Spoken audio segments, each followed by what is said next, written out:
In this video, we'll do step 4 of our pocket penguin, our cut and sew project.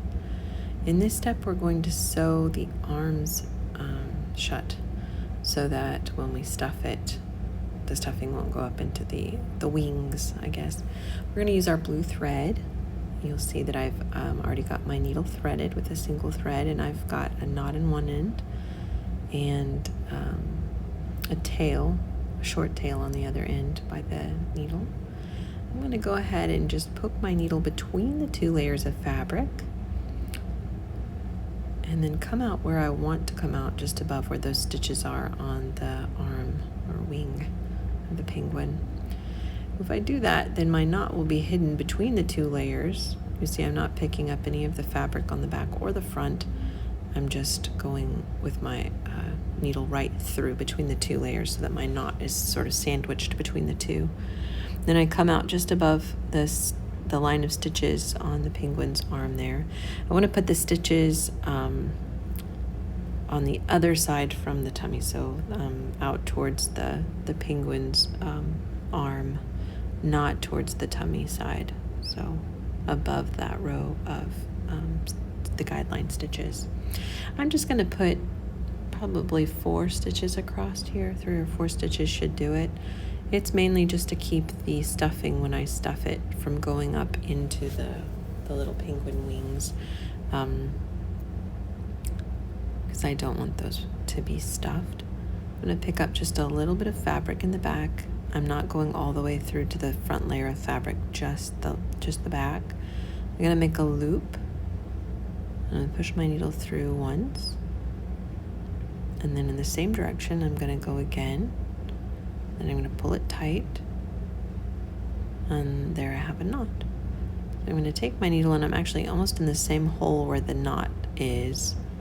I'm going to push my needle back through between the 2 layers of fabric so that I can hide my tail between those 2 layers. As you can see, I did not do any of that up on the front side. None of that is visible. The knot is only on the back side of the project, the body back piece. I'm going to clip that off, and that wing is done. So to do the other arm, I'm going to re-thread my needle, put a knot in it again, so that I'm ready to start sewing again. Again, I'm going to push my needle between the 2 layers of fabric. You can actually go up from the base of the penguin at this point too, if that is easier for you. But it's easier for me just to find a spot between the 2 pieces of fabric, between a couple of the whip stitches, to poke my needle through. Then I come out just above that line of stitches, and I'm just going to put a few running stitches right above that guideline of stitches there. Probably 3 or 4 stitches should do it.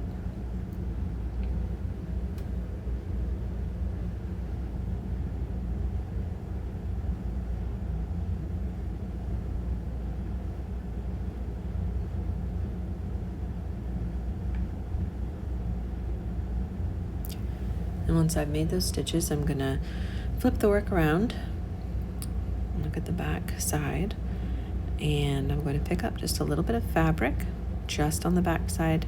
You will not see my needle on the front of this work. So just a little fabric on the back side, make a loop, push your needle through once and twice, pull it tight to make a little knot. Then I'm going to push my needle back through that hole between the 2 layers of fabric.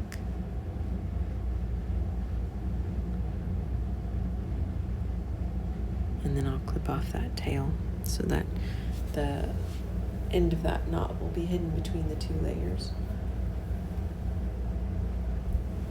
And there you have it. That step is finished. Now we're ready to sew on the base piece in the next step.